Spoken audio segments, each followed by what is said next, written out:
صباح الفل، اهلا بيكم. اتكلمنا على خليط النجاح والميزه التنافسيه والشطاره والموهبه، وقلنا ان احنا لازم نعرف نفسنا ونرضى بيها ونحبها، وعشان نعرف نفسنا لازم نعرف شخصياتنا. وقلنا ان الشخصيات اللي احنا مهتمين ان احنا نتكلم فيها اللي هي الانماط التمثيل الشخصي، اللي قلنا ان هم متقسمين ل4 انماط اساسيه، وكل واحد فينا بتبقى فيه ال4 انماط بس متقسمين على حسب شخصيته. ال4 انماط اللي هم القيادي والتحليلي والودود والتعبيري. النهارده هنبدأ مع أول نمط منهم، واللي هو الشخصية القيادية. الشخصية القيادية بتلاقي كلماته قوية، مش اجتماعي خالص، ما بيحبش يعمل علاقات اجتماعية وما بيحبش يكون صداقات، بيحب يستخدم سلطته ونفوذه، عارف أهدافه، بيعرف يتحكم في أحاسيسه وشعوره كويس قوي. ازاي تعرف القيادي اما تتعامل معاه؟ عينه ثابته، بصاته بيبقى لها معنى ومعنى جامد، تعبيرات وشه حاده جدا، بيتكلم بسرعه بس كلماته موزونه ومتنقيه بدقه جدا.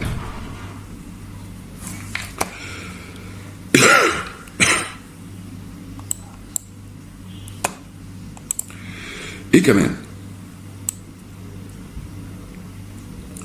نبرات صوته بتبقى قوية وحادة جدا، بيعرف يتكلم حلو قوي قدام الناس، تقليدي في لبسه ومش بيحب التغيير في حياته، وكتير بيقول كلمة أنا، متكررة جدا عنده. طب ايه صفات الشخص القيادي ده في الشغل؟ بيحب يشتغل بكل جدية وكفاءة، ما بيحبش حد يقول عليه مقصر، بيحب دايما يدي أوامر. لو في مكان إدارة أو صاحب العمل دايما بتلاقيه بيدي أوامر، بيهتم بالنتائج اللي هيوصل لها، بس بيركز على أصول الحاجة وعلى أساسها، ما بيحبش يتكلم في تفاصيل، ومش بيحب الخطوات ولا التفاصيل ولا هنعمل ايه قبل ايه. هو مهم عنده حاجة بس، انه يوصل للي هو عايزه. طب ايه سمات الشخص القيادي ده في الحياة؟ الشخص القيادي بيبقى فعال جدا في حياته، مهتم جدا بالنتائج اللي بيحصل عليها في حياته الشخصية وفي حياته العملية وفي اي نوع من انواع او من خطوات الحياة اللي عنده. اهدافه بتبقى واضحة قدام عينيه قوي وواقعية جدا، بس برضه بتبقى طموحة الى اقصى الحدود. بيركز دايما على النتيجة من هدفه، هو عايز يوصل للهدف ده ليه. مش بيهتم بالتفاصيل، هيوصل له ليه، فهيبقى دايس على حد، هيبقى هو عايز يوصل لهدفه بس مش مهتم بالتفاصيل تماما. بيهتم قوي بالوقت وبيحترمه، عنده الوقت شيء مقدس، بيحب دايما يقول رأيه الشخصي للناس، ما بيسكتش، بيضغط دايما على اللي حواليه عشان ياخدوا قرار سريع، ما بيحبش الناس تبقى متباطئة في أخذ القرار. أوقات كتير بيبقى حازم جدا وصارم جدا في تعاملاته مع الناس. أوقات كمان بيبقى صعب إن أنت تعرف بيعمل كده ليه، إيه التصرفات اللي عملها وسببها إيه. مندفع جدا في قراراته، بس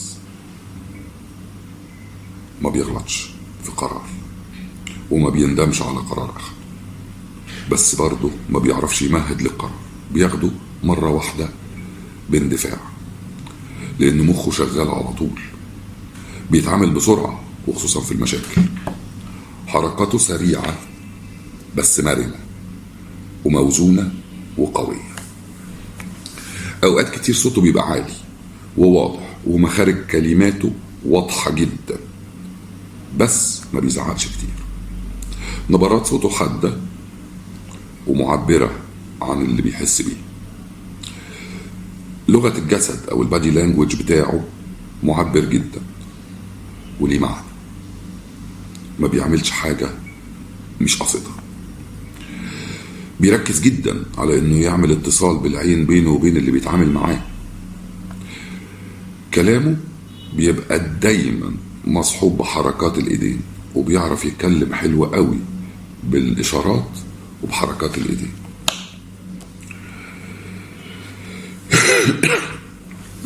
ازاي تتعامل مع القيادي ده بقى وتأثر فيه؟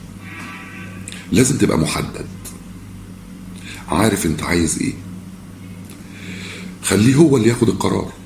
لو عندك رأي معين حاور وناقش مناقشات بسيطة ان انت تخليه هو اللي يقول القرار اللي نفسك تقوله. مش لازم تهتم بالتفاصيل معاه، مش لازم تحكي له التفاصيل وحصل وكان وعمل خالص، هيتخنق منك. ايه بقى اللي ما تعملوش وانت مع القيادي؟ اوعى تضيع وقته. لو ضيعت وقته بيتضايق جدا، او نقدر نقول بيتقفل منك، او انك تقلل منه وتقلل من مركزه وشأنه، او ما تديلوش مقامه. حاول ما تسألش القيادي ده ابدا اسئلة وجودية اللي هي فيها حكاية ورغي وتفاصيل، هيتخنق منك، وخصوصا لو في شغل. ايه بقى القيمة الاساسية عند الشخص القيادي؟ القيمة الاساسية قلنا انها النتائج. يهتم بالنتائج جدا، دايما بيهتم يحقق اهدافه، وبيعمل اي حاجة عشان يوصل لها. ممكن نقول اي حاجة على الاطلاق عشان يوصل لاهدافه اللي هو حاططها. القيادي بقى بيفكر ازاي؟ القيادي بيفكر في اول حاجة بيفكر فيها هدفه، وازاي يختاره، وازاي يبقى هدفه منطقي وسهل الوصول اليه. حتى لو صعب الوصول اليه بيحدد له طريق. القيادي بيحدد طريق اللي هيمشي عليه لكل هدف عشان يوصل لأهدافه، وبيعمل خطة، والخطة دي بيبقى ليها خطوات، والخطوات دي بتبقى محددة بمواعيد وبوقت معين لتنفيذ كل خطوة من خطوات الخطة بتاعته. بيعمل حاجة مهمة جدا، ان هو كمان بيدرس الصعوبات اللي ممكن تواجهه وهو بينفذ خطته. ما بيحبش المفاجآت، وما بيحبش حاجة توقفه عن الوصول لهدفه. كل الخطوات اللي ممكن توقفه عن وصول له لهدفه بيبقى عامل حسابها عشان يتلاشاها وهو بيعمل الخطة.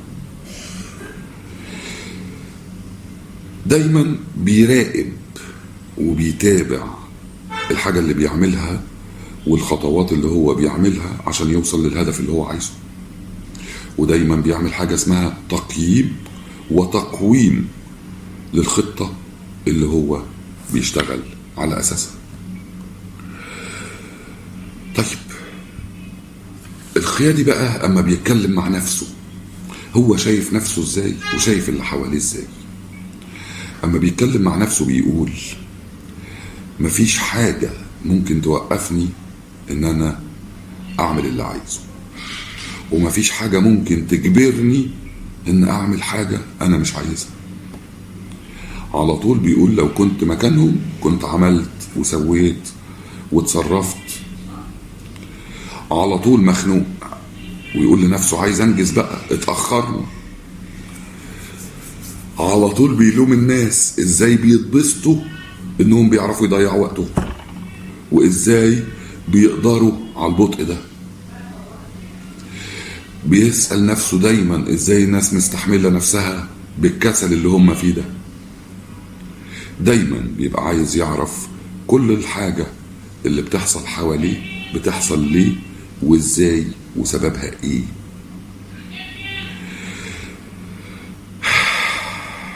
بيشتغل كويس وبيراقب الناس كويس، بس على طول بيقول بيشتغلوا كويس، بس لو انا مكانهم كنت عملت احسن منهم، لو انا المدير كنت عرفت اشغلهم صح، كنت عرفت اشغلهم اسرع.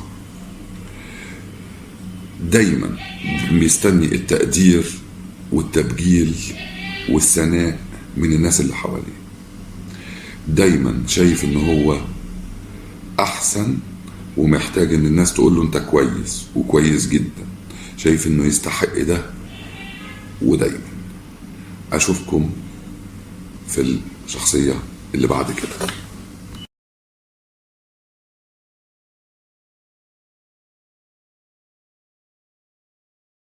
الشخصية التحليلية او الشخص التحليلي. ايه هو الشخص التحليلي؟ هو شخص مرتب جدا ومنمق جدا، تقدر تقول اوقات انه محاسبك، متأني جدا، ما بيتكلمش الا لما يفكر كويس قوي، ما بياخدش قرار الا لما يدرسه بدقة قوي، اسئلته بتبقى كتير واوقات بشكل مبالغ فيه بزيادة، بيعرف يتحكم في مشاعره كويس قوي وما بيبينهاش. ازاي تعرفوا بقى اما تتعامل معاه؟ حركة عين التحليلي بطيئة، ما بيتعاملش بعينيه كتير، حركة عينه محدودة جدا، نظراته مباشرة، تعبيرات وشه حادة جدا، بيتكلم بصوت واطي وبشويش، بيختار كلماته بدقة وكويس قوي، صوته غالبا ما بيبقى ممل، ما بيعرفش يغير نبرات صوته مع الموضوع اللي هو بيتكلم فيه، فصوته ما بيبقاش مثير للانتباه، ما بيشوقكش وهو بيتكلم، ما بيعرفش يتعامل بايديه، يتحرك يعني وهو بيتكلم ما بيعرفش يتكلم بايديه، ما بيحركش ايديه، على طول ايديه ثابته وهو بيتحرك، وقفته بتبقى رسمي جدا. ايه سمات الشخصيه التحليليه؟ الشخصيه التحليليه بتهتم بالمهام، بيهتم بنوع الحاجه اللي هيعملها، بيحب الدقه الزياده في شغله، دقيق جدا في شغله، غالبا مش بيلتزم بالوقت عشان بيهتم جدا بالتفاصيل، وبيهتم بدقة التفاصيل وحقائق التفاصيل، بيحب المنطق ويتناقش بالمنطق، وبيحب اللي يتعامل معاه يناقشه منطقيا، مفيش حاجة للظروف، بيحب يشتغل لوحده، بيتعب قوي اما يشتغل في مجموعة، ممكن يخاطر بس المخاطرة لازم تبقى محسوبة ومدروسة كويس قوي، بيقبل انك تنقده تقول له انت عملت حاجة غلط، بس ما بيعرفش يعتذر وما بيحبش يعتذر، بيحب كل حاجة وكل معلومة توصل له يحولها لأرقام وإحصائيات، ويدور دايما على الحقائق، وأما يلاقيها يبتدي يدرسها، ما بيهتمش بالاتصال بالعين، على طول عينه مش في عين اللي قدامه، وهو بيتكلم مع الناس ما بيعرفش يبص لهم، ما بيعرفش يستخدم تعبيرات وشه او ما بيحبش يستخدم تعبيرات وشه، على طول وشه ناشف جامد، ما بيعرفش يغير نبرة صوته وهو بيتكلم،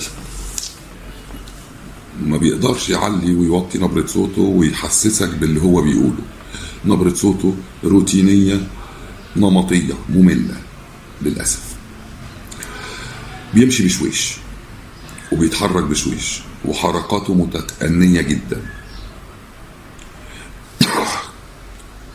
أما بيجي ياخد قرار بيحب يكتبه ويقدمه مكتوب، ما بيحبش يقوله، ولو اضطر يقول القرار ده أو يقول وجهة نظره اللي هو بيقدمه مكتوب ده وجهة نظره أو القرار اللي هو هيقوله، لو اضطر يقوله قدام الناس بيحب يبقى قاعد مسترخي وفي مكانه، لو في الشغل يبقى على مكتبه في اوضته، لو في البيت يبقى في الحتة اللي بيستريح وهو قاعد فيها، المكان المخصص ليه هو.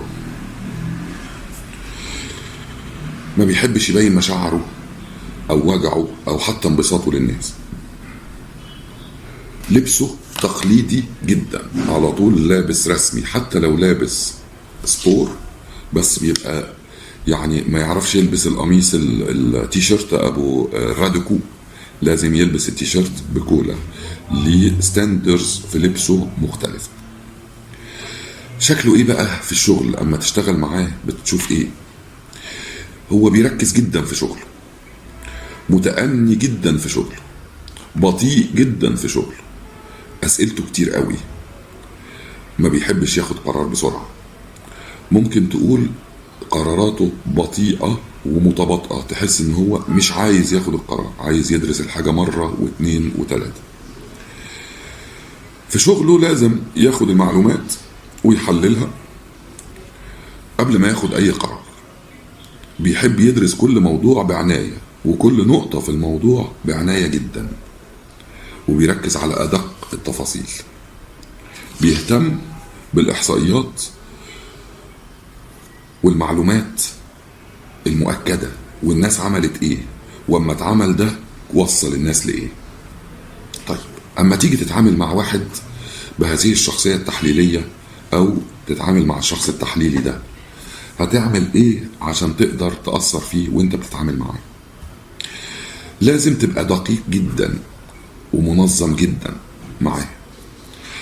لازم تبقى صبور، تصبر عليه وتحافظ على هدوءك، انه في كثير من الاحوال هيعصبك، عشان انت بتبقى محتاج انه تاخد منه رأي وهو مش هيديهولك.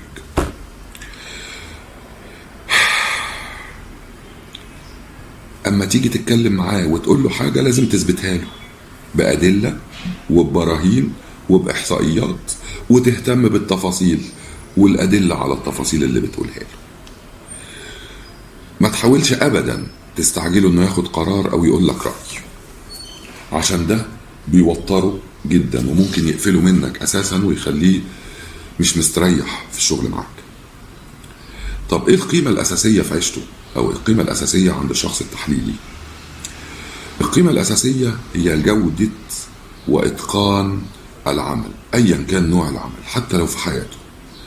لو بيعمل حاجة شخصية، الاتقان والجودة بتاعة المنتج اللي هيطلعه من الشغل اللي عمله هي أهم حاجة في حياته. وما بيهتمش بالوقت، يعملها كويس أيا كان هتاخد وقت قد ايه. طب بيفكر ازاي؟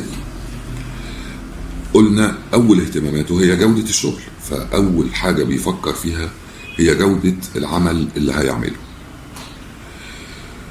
يهتم لو هياخد قرار انه يبقى صح وصح قوي ومحدش يغلطه في القرار اللي بياخده. بيخاف من المخاطر جدا، ولازم يدرس كل خطوة بتأني ودقة قبل ما ياخدها.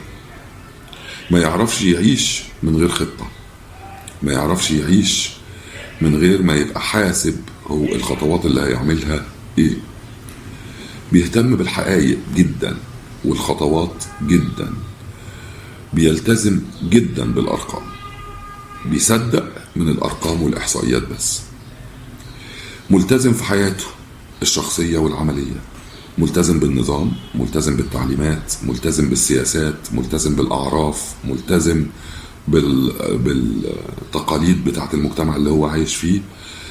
تقدر تقول شخص منضبط إلى حد كبير جدا. طيب الراجل ده اما بيتكلم مع نفسه، او الشخص ده اما بيتكلم مع نفسه بيقول ايه، او رأيه في المجتمع بيبقى شكله ايه؟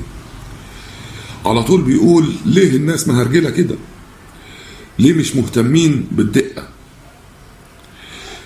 ليه ما بيحترموش النظام؟